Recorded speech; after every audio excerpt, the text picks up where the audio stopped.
Okay, y'all, so welcome back to my channel.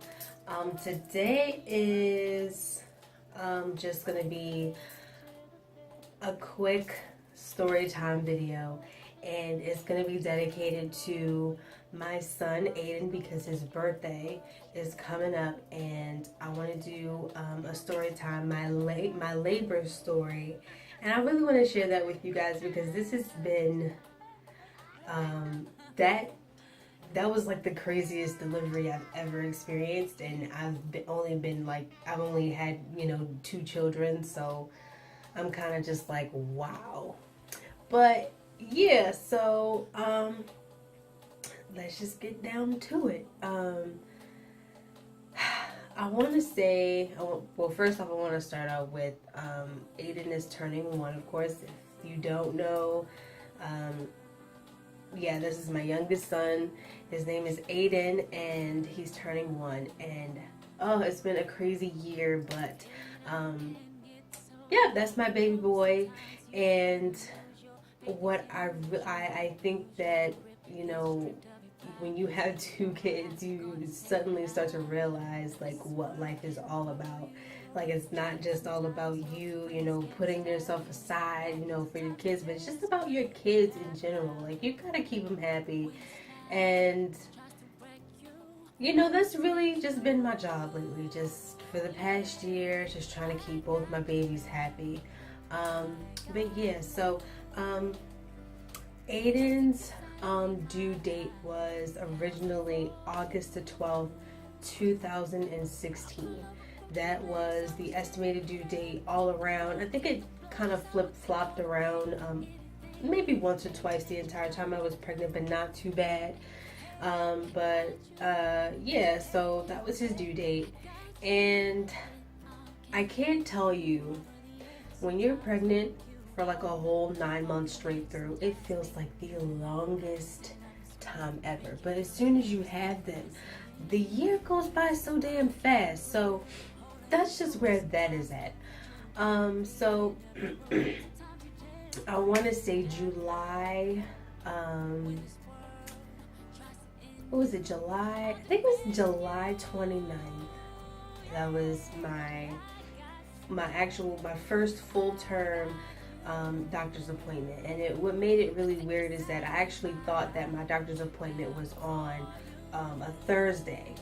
So I had to go, like, for some reason, I don't know, I just kind of felt like checking the calendar again. I wanted to go back onto my doctor's app and look at it, and then I realized, hey, that's not until that Friday. So I was like, oh well, shit, I might as well just fucking chillax then.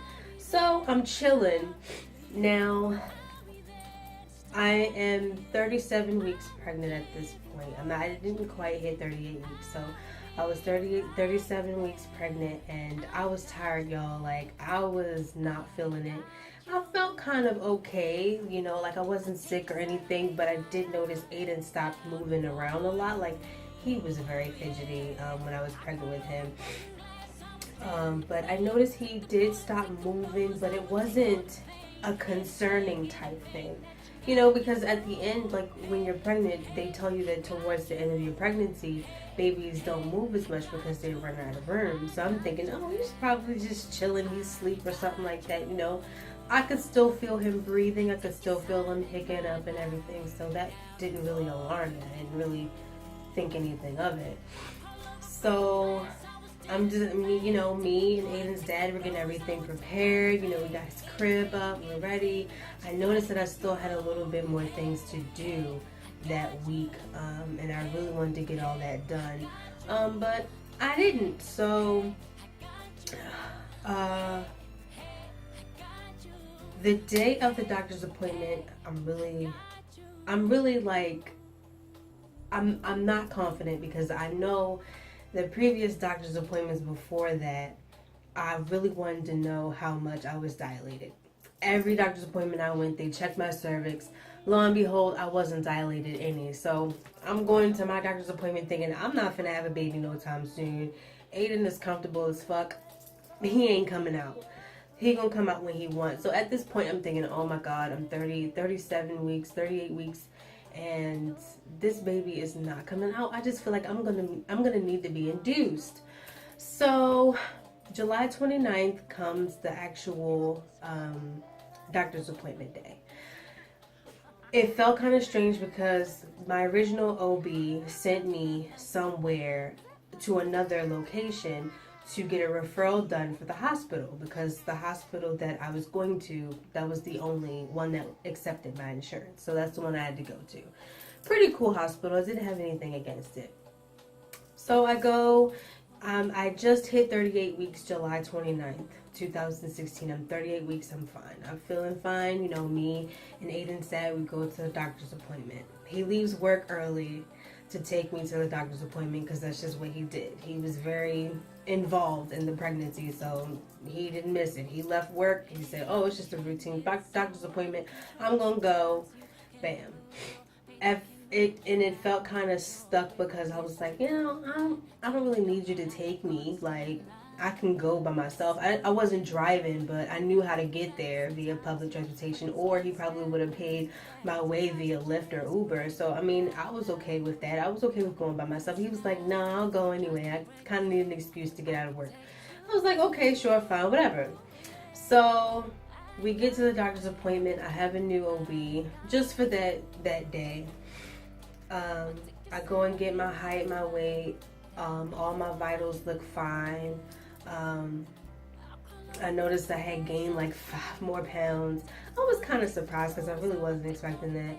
But yeah, so we go in, we're waited on, and she goes to listen to his heartbeat, of course. And, you know, she couldn't find it. Like, she couldn't find the heartbeat, but we knew he was still in there. He was still doing this thing because I was like, she was like, well, have you been feeling him kick? And I'm like, yeah, I've been feeling him kick. Every fucking 10 minutes, like, he's just moving around. So he's just like, so she's just like, well, his heartbeat's just kind of lower than it should be. And I'm like, what do you mean his heart rate is lower than it should be? Like, you know, so then she was like, well, did you eat anything today? I was like, no, I haven't eaten anything since last night. So our doctor's appointment was like in the afternoon, maybe around like 1 or 2 p.m. I guess. I don't know, but I didn't have anything to drink or eat. I really wasn't hungry that morning. I kind of felt full from the Chinese food that I ate the evening before. So I was full. I wasn't hungry. So she's like, okay, well, you know, since, you know, his heart rate and everything just seems, just to take precautionary measures, we're going to get you into the NST room and we're going to hook you up to the belt, you know, to keep track of his heart rate and stuff like that and his movement.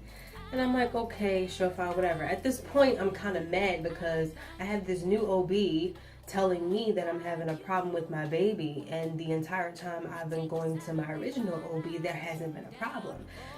They've always had a hard time finding his heartbeat. I mean, even when I was 8 weeks to 12 weeks, just finding his heartbeat was just really crazy. And even when I had the heartbeat monitor at home, I even had a hard time finding his heartbeat. So, you know, with me, I'm just thinking maybe it's just positioned wrong. Like, you know me, I'm not thinking anything of it.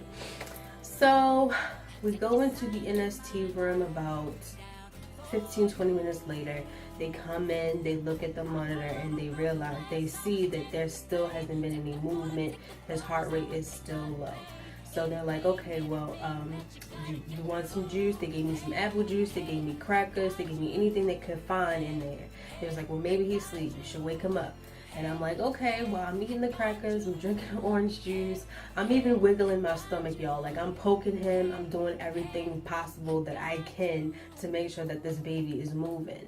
And still, nothing is working. I swear, we were there longer than usual. I planned to get out of there to go and pick up my son from camp. And lo and behold, I had to go and have somebody else go pick up my son from camp because I'm still stuck in the doctor's office because they're telling me there's something wrong with my child. So I'm like, okay, whatever. Aiden, what you doing in there? Because, like, you scaring the doctors here. Like, what's going on? So my OB was like, okay, so we're still not getting him to move. His heart rate's still the same. He's still not moving. I still feel like little flutters every now and then, but like I said, it still wasn't alarming to me. Like, to me, it was just nothing. Like, I could still feel like a poke here, like I could feel his toe or something kick my uterus, but it wasn't like him slapping himself or like moving all around. It wasn't nothing like that. But I could still feel him. It just wasn't enough for them to be like, okay, yeah, you're fine, we're gonna send you home. So she was like, well, since you haven't eaten a real meal today, what we're gonna do is we're going to discharge you here. And what she told me to do was go get something big to eat.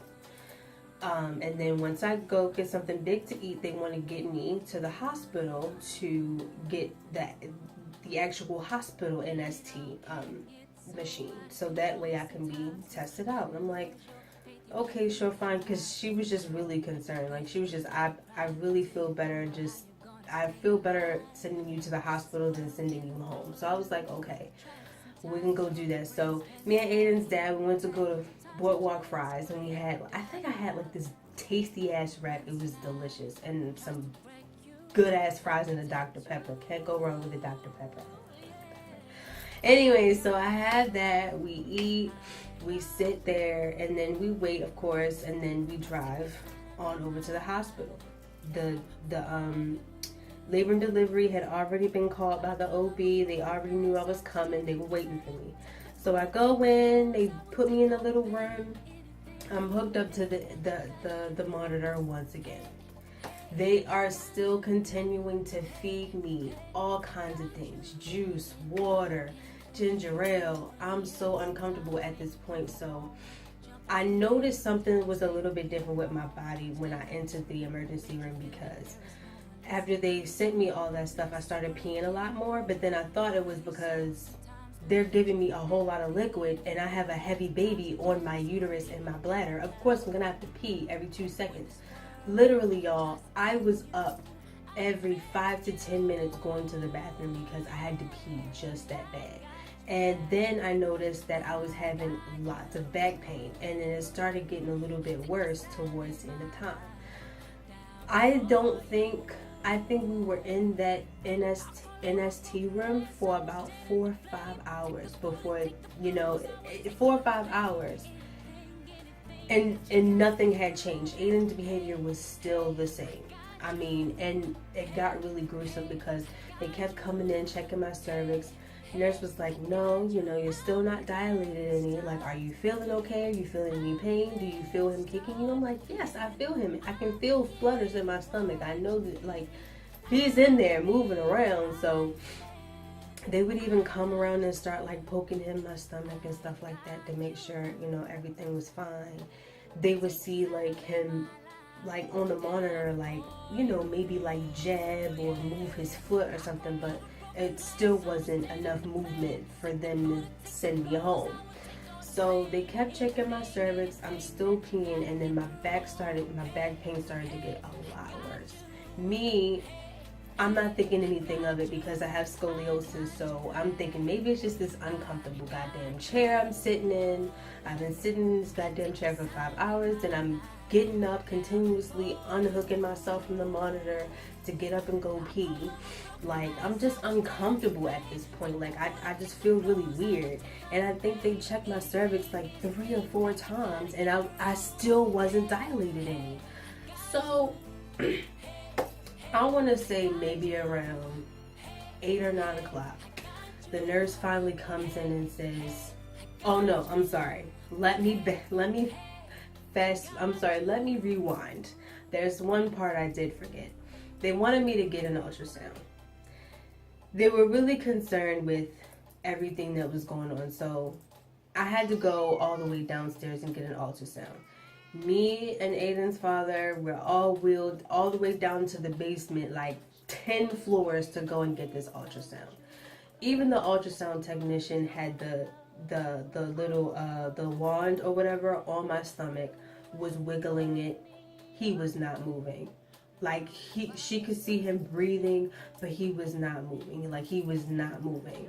And I'm like, well, Jesus, Aiden, like, what are you doing? But even though it's to me, I could still feel flutters. Like I could still feel him moving. It just wasn't enough for the hospital to be like, hey, I'm gonna send you home. So it's just down to this point where I'm like, I'm actually getting really nervous because I'm like, what are they trying to say about my child? Like, what is actually going on? Like, I don't know. Like, they're saying his heart rate is low. He's not moving. Like, he's not budging. Like, what is going on with my babe? So, after about, I want to say 45 minutes of her in the ultrasound room trying to get a picture of him to figure out what's going on, she couldn't get anything. So, at that point, she had to stop. Like, she tried to get his organs, you know, all that, like his face, his hands, his toes, all that. And she couldn't get anything. So, after about 45 minutes of that, I go back upstairs. I go back into the room. I still get connected to the NST machine. I'm just completely like concerned at this point. I don't show it, but I'm more concerned than anything. But Aiden's father was there, so I was a little bit okay because he was making me feel better. But you know, it's what it is. So, yeah. So about 4 more hours later, after that ultrasound, the doctor comes in and is like, we don't have any ultrasound results yet. We're still waiting for them. We're still looking at them, blah, blah, blah, blah. But considering that the fact Aiden's behavior has not changed, we think it's best if we just go ahead and induce you because we don't know what's going on. So I'm like, oh my gosh, I was not expecting to have a baby today. I just wanted to go and have a routine doctor's appointment and go the hell home. That's what that was supposed to be. I don't know why it turned out to be all of this. So I'm like, okay. So she's like, okay, well, did you want to, you know, did you want the epidural? Did you want something else? It was like, well, last pregnancy I had an epidural. So she was like, okay, well, you know, we have something else you can try, blah, blah, blah, blah. I'm like, sure, fine, whatever. As long as I'm not feeling any pain, give it to me. As long as it's not going to hurt my baby or me, give it to me. I don't care. So they come in, and at this point, Aiden's dad went to his car to get his laptop or something. I can't remember. But he went to his car to either charge his phone or something. And this is when the nurse comes in and tells me that I'm about to be induced. He's not in the room for that. He's like gone. Like he went to his car to do something. So I'm like, okay. So he comes back in the room. And I'm like, oh my gosh, Marvin, you're going to be a daddy today. And he's like, what? And I'm like, yeah, you're going to be a dad. Like, I'm about to have a baby. They're going to have to induce me because your son ain't budging. So he's like, wow, okay. Like, he had a better reaction than I thought. Like, I actually thought he was really going to freak out. But he handled it very well. So, yeah. So, we come in with all the blood work, the needles, the little tubes and everything to take my blood, get me all ready and prepped to go over to labor and delivery, to get me all started because they really wanted to induce my labor, so they wanted to put me on the Pitocin. And I was like, okay, sure, fine, whatever. Mind you, earlier I just told you my back was hurting like hell. As soon as we moved into that room, my back started to inflame so much. I lied to you not. My back was hurting so bad. I was like, oh my God, what is this? I'm in so much pain. So they hooked me back up to the NST testing. So they're monitoring his heart rate and everything. At this point, it's getting worse. Aiden's heart it's not increasing, it's decreasing at this point. So I'm like, what the hell is going on with Aiden? Like, what is wrong? So any position that I laid in scared the nurses. So for example, if I was laying down on my back, I could not be all the way on my back. I had to be sitting up. And if I was sitting up, it would cause his heart rate to decrease even more. Like, that's how scary it was. So they was like, okay, so we're not going to use the NST testing anymore. We're going to put a heart rate monitor. We're going to stick it in your uterus and connect it to his head. So I had like this big old cord connected to his head coming out of my vagina to keep, keep his, to tell his oxygen and, keep his, to tell his heart rate and stuff like that. So I'm like, oh my Lord. So at this point, I'm still in pain, y'all. I don't know what's going on, but my back is hurting so bad. So I'm hurting. I'm actually getting ready to cry at this point because I've never in my life experienced this kind of pain. So after I'm in pain, all this, they're moving me around, hooking me up to all sorts of things. The nurse comes and checks me again. She's like, "You're in pain. Well, what's your scale? Like from 1 to 10, where you at?" I'm like, Jesus Christ, man, I'm at a 9.5. Like this shit is like real fucking, it's killing me right now. So she checks my cervix. I'm 3 centimeters dilated. This whole time, I was in labor and did not even know it. So the labor is what kickstarted Aiden's heart decreasing in labor and delivery, because when they hooked me up, I was having contractions and I could feel the intensity of those contractions. They were getting more and more intense as the night was going on, and they were taking forever to give me my pain medication. I never even got my pain medication that night. I never got it. I was in so much pain. I was crying. Like, Aiden's father was holding my hand the entire time. He was kissing me and shit. Like, everybody was like, calm down, rubbing my head. I'm shaking. I'm in pain. I'm rolling all around. I'm like, oh my God, this cannot be life. Make it stop. Where are y'all with my pain meds? Like, where are y'all? So, while they're still hooking me up, trying to get me ready and stuff, I think I just moved one time. And the heart rate monitor connected to Aiden just started going beep, beep, beep, beep, beep, beep, beep, beep, beep, beep, beep, beep, beep, beep, beep, beep. So everybody comes running in the room. Turn her over, hurry up. We gotta get her prepared for a C-section. I'm like, what? Hold up. But at this point, I'm in so much pain, it's not even bothering me. I'm just scared and I'm in pain. So I'm just like, whatever y'all gotta do, get this baby out of me, because I'm in so much pain right now. So they're just like, oh my gosh, okay, hurry up, lift her up, move her over, put her on her side, put her back on her back. We got to get this baby, we got to get her prepped in for a C-section right now. So within 2 minutes of anything, they stopped everything. They stopped the heart rate monitors, they stopped the Pitocin, they stopped the epidural, whatever the fuck it was. Now, they were supposed to induce me. I never was induced. I just became in labor out of nowhere. Mind you, this whole time they were checking my cervix, I was fine. I was not, like, I wasn't dilated any. But as soon as they took me into that room, all hell broke loose. So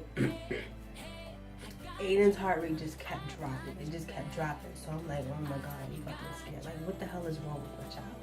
So next thing you know, I'm being rushed off to the operating room. I'm in there. Next thing you know, the man's talking to me like, you know what's gonna happen? I'm like, no. He's like, are you cold? I'm like, yes. He's like, are you in pain? I'm like, yes. They hooking me up to the catheters.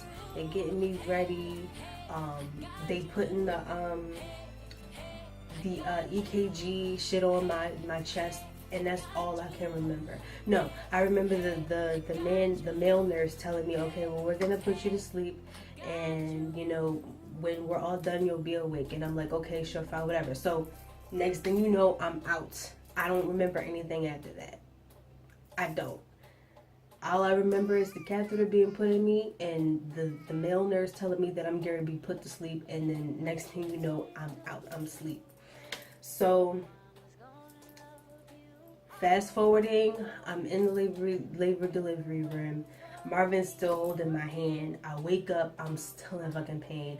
Apparently, according to Marvin, I slapped the nurse because she was like, you know how you mamas know when after you give birth, they start to feel on your like abdomen to see if you're to see if you're firm down there or not. So yeah, that's what they were doing. But mind you, I just got a C-section. So yeah, that shit hurt. And I was not on any pain medication at that time either. I just came fresh out of the operating room. And I did not have any medication yet at all. So I'm waking up in pain. So he's like, you slapped the nurse. I'm like, what the hell? So lo and behold, that is when I met my Aiden Isaiah Carter Spence, my pride and joy. He was healthy. He was 6 pounds. I do believe 6 pounds and 14 ounces, if memory serves me correctly. Mind you, I was drugged up, so at least not at that point, but after that point, I was drugged up completely. I barely even remember the 5 nights I was in there, honestly. So, yep, he was born the next day, actually, because I ended up staying there, of course, being admitted. And so he was born July 30th, 2016 at 1:26 a.m. at 6 pounds and 14 ounces, I believe. And he was healthy, y'all. Like, he was healthy as hell. Like, he was breathing on his own fine. He wasn't hooked up to any tubes, nothing. He was fine. So now, a year later, when my boo-boo turns 1 year old, the only thing I can think of is, wow, this baby must have really wanted to get out of here. He must have been holding his breath or something, because he must have been ready to meet the world, because he's healthy. There's nothing wrong with him. He's breathing just fine. He's laughing. He's playing. He is one ball of busy. So I'm just forever thankful for the nurses and my OB, because I honestly did not want to listen to her. Like, I was mad. I was like, this lady coming in here talking about something wrong with my child, and I only met her once. Like, what is she talking about? Like, I was that mad. But I'm just thankful that I actually went to the doctors when I did.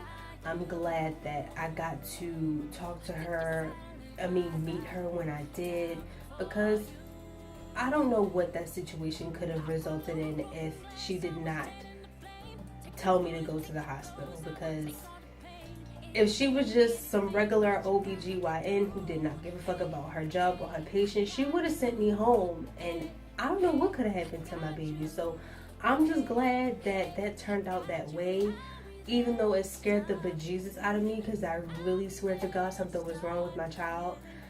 I am just forever thankful and blessed that he's here and he's healthy right now, because nothing can top the pain and fear that I felt that day. Because even when I was pregnant with Nathan, I did not feel any contractions. I felt one, and I called for epidural because I knew for a fact I couldn't take it. But I couldn't let him get that intense, because I knew for sure that I was not going to tolerate that pain.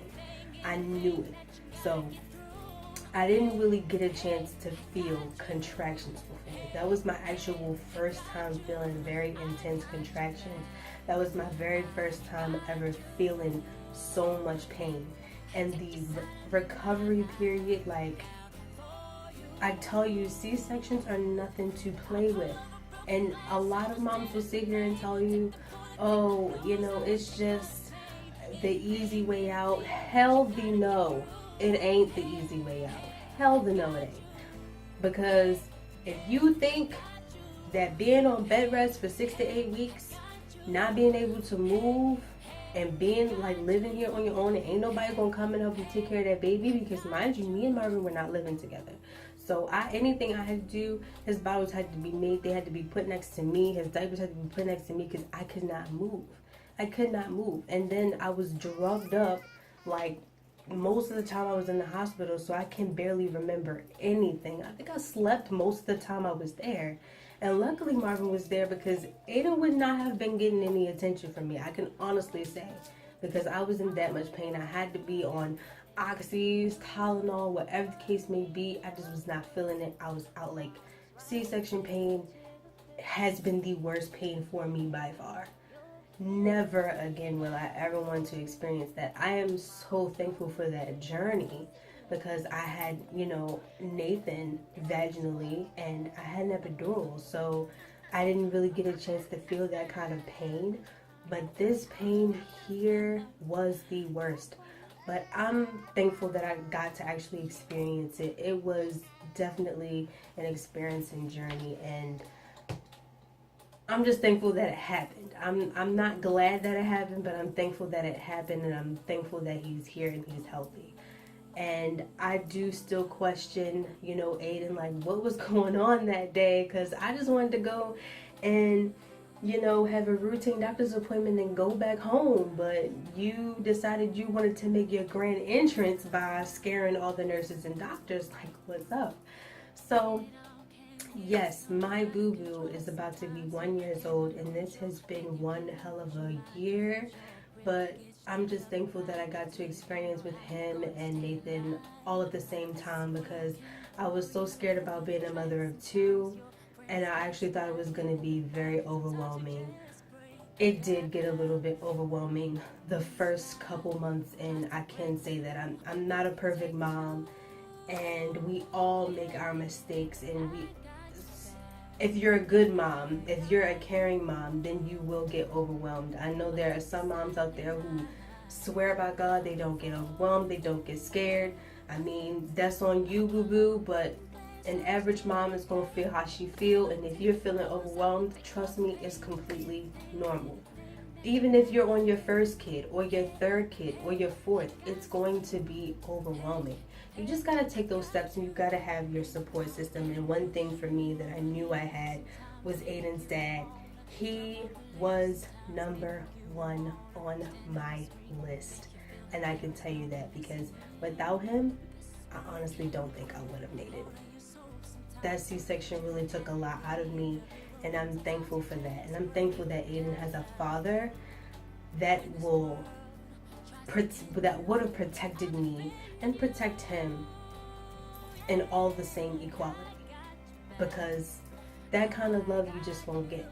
And he was there every awakening moment. He didn't sleep until I sleep, and when I slept, he had Aiden. So that's just what that is. And when I was drugged up, he had Aiden. So I'm just thankful. He's been my number one. And even till this day, he's still my number one. He's an amazing dad, and I've always wanted to see him as a father. And I give kudos to him. I give kudos to whoever raised him, because not a lot of men come like that. Not a lot of men come with that, you know, instant handy dandy notebook. So I know for me, and I couldn't get that kind of support with Nathan. I was in the hospital at 16 years old by myself for 2 days. So I mean, I had people come in and out to visit. Honestly, I'm not even gonna lie, I only had maybe like family members come in and out and visit, but I didn't have any friends to come and visit. And yeah, and when I came home, the night was shook. I was 16, and when the lights went out, so did everybody else, and it was just me up with Nathan. So even when I was in pain, it was me. So yes, I'm just thankful for that he's here. I'm thankful. I'm just so blessed. And yes, so I just want everyone to know how that came about, and how weird and scary that must have been for me as a mom, to see, you know, what he had to go through, and to see what I myself had to go through. But he's here now, and he's about to be one. So happy birthday to my baby. I love you, love you, love you so much. Every time I look at you, you are my freaking stars in my skies. And I would not trade anything. I wouldn't trade the C-section for the world, because you are everything to me, and I love you so much, Aiden Spence. Happy birthday. Bye, guys. Yep, That's us. 9:10 Yeah, that's perfect, because So she does take she's your equidistant. insurance? Yes. Say hi! Hi, boo-boo!